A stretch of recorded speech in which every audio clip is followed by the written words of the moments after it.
Altså, Cirkusrevyen er bare et helt specielt sted. Det er det. Det er virkelig et blæret hold, synes jeg, der er i år. Af gode kræfter og en god sådan, energi.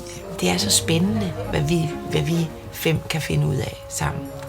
Bodil og Mads var jo også med i 2025. Men så kommer der jo så Johan Louis Schmidt og Lars Mikkelsen. Jeg tror faktisk ikke, jeg har spillet sammen med nogen af dem før. Jo, jeg spillede håndbold med Lars.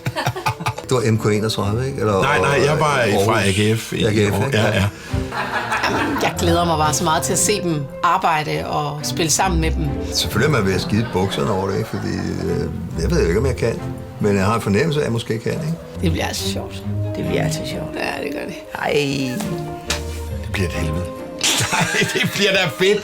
Det bliver super fedt. Ej. Jeg glæder mig så meget til det. Man bliver den her lille familie. Så Lars skal helt klart glæde sig til, at det er så trygt og kærligt at være herude. Men så er vi i gang igen. Det bliver fedt. Det glæder mig rigtig meget til. Gør du alt, hvad Lars gør? Alt. Alt. Sjovt. Alt. Ja.